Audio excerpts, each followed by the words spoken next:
En días recientes, el 26 de julio, se conmemoró un aniversario más de lo que los cubanos llamamos el Día de la Rebeldía Nacional.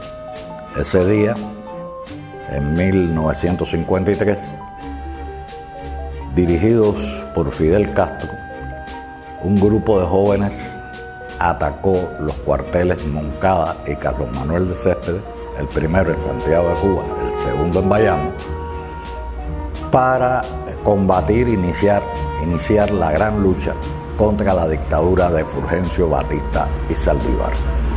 Y era mucho más que eso. Era un movimiento revolucionario que no solo estaba dirigido a derrocar una dictadura sangrienta e impuesta, que había eliminado la Constitución del 40 y había impuesto como tal, sino que además era una revolución lo que se planteaba.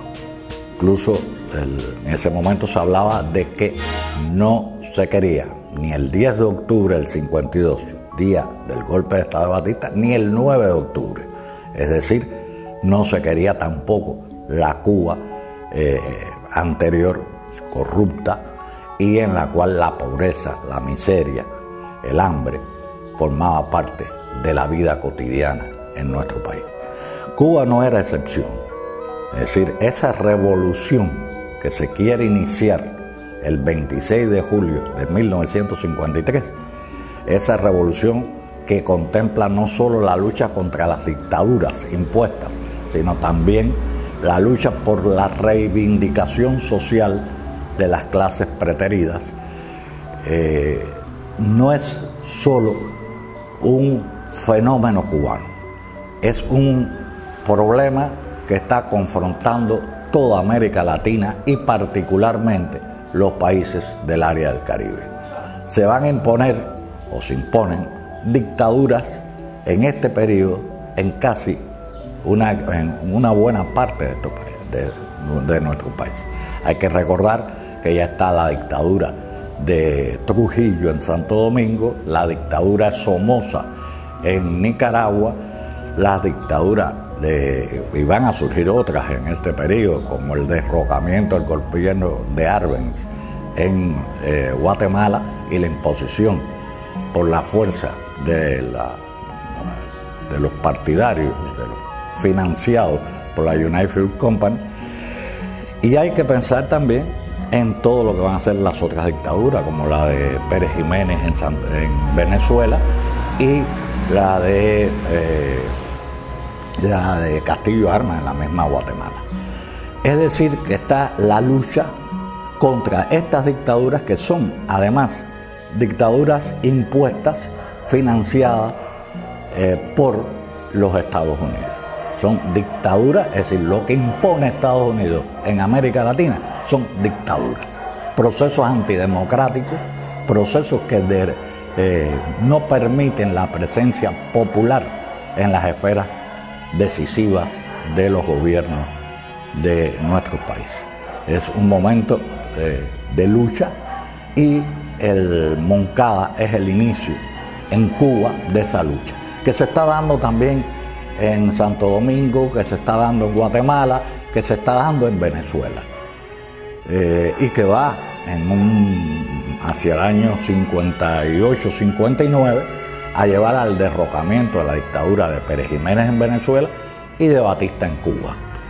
Pero ese momento, 26 de julio de 1953, es la respuesta cubana a lo que ha sido el movimiento de instalar dictaduras que tienen como objetivo el sometimiento económico de nuestro pueblo.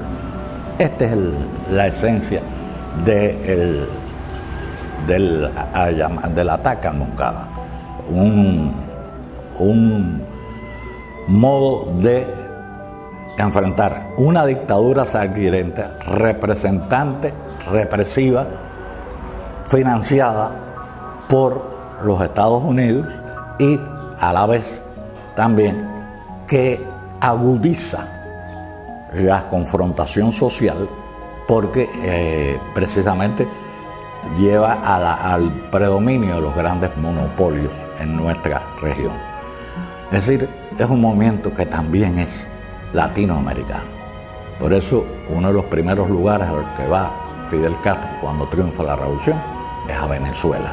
Agradecerle a Venezuela su solidaridad, agradecerle al pueblo y en aquel momento al gobierno revolucionario de Venezuela que había derrocado la dictadura de Pérez Jiménez, esa solidaridad. En otro sentido, creo que lo más importante no es que yo hable del 26 de julio. Casi siempre cuando hablamos somos intérpretes de un acontecimiento histórico. Lo más importante es que los protagonistas del acontecimiento histórico digan lo que sentían y lo que querían. En el juicio por el ataque al cuartel Moncada, Fidel Castro decide ser su propio defensor y tiene su famoso alegato de defensa. Ese alegato es prácticamente un texto que se conoce con el nombre de La historia me absolverá. Lo más importante de ese alegato que está toda la fundamentación del por qué es necesaria una revolución en Cuba, de por qué es necesaria una revolución en América Latina, de que esa revolución necesariamente tiene que ser de reivindicación de los pobres, pero también llamando a todas las fuerzas que puedan participar en la dignificación de nuestros pueblos, de por qué nuestros pueblos merecen ser libres y soberanos, porque sí tenemos la capacidad para gobernarnos y para avanzar, desarrollarnos y crecer.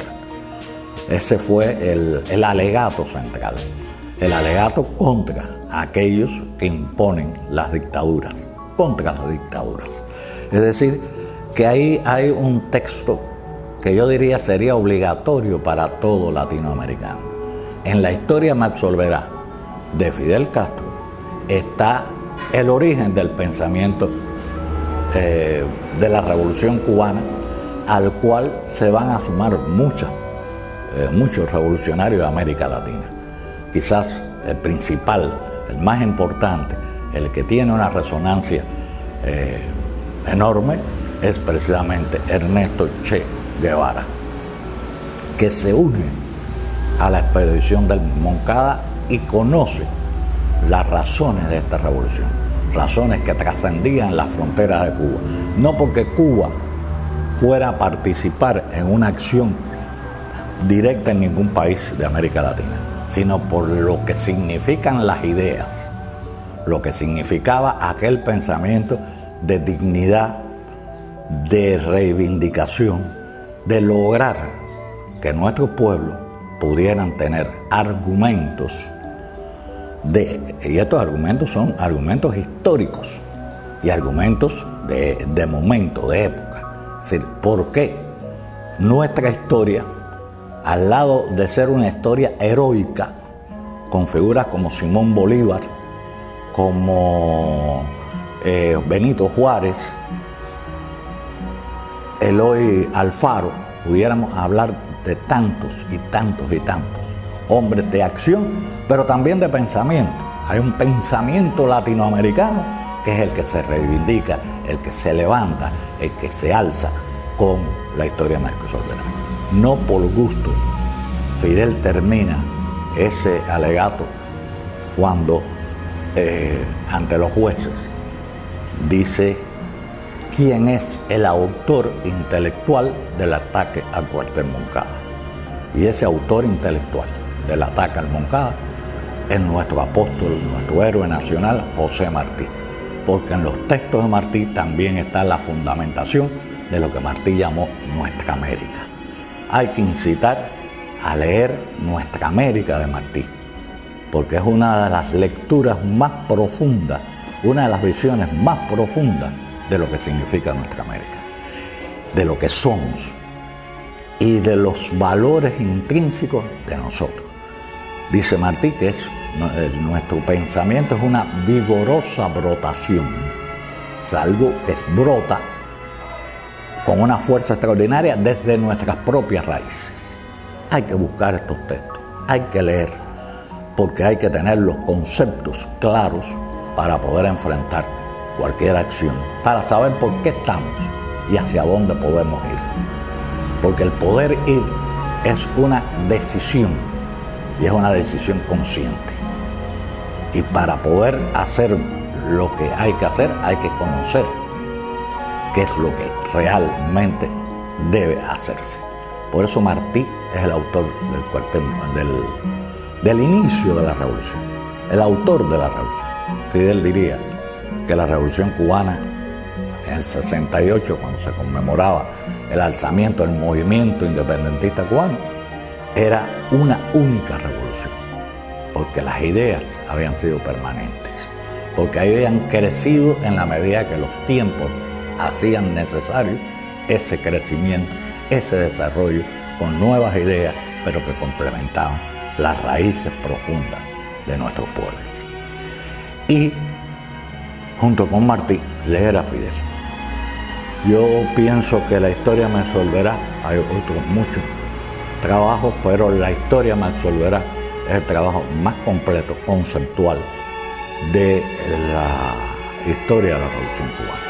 Y además, siempre recomiendo que se lean otros dos importantes trabajos de Fidel. Uno es la primera declaración de La Habana, donde habla desde Cuba a nombre de nuestros pueblos de América.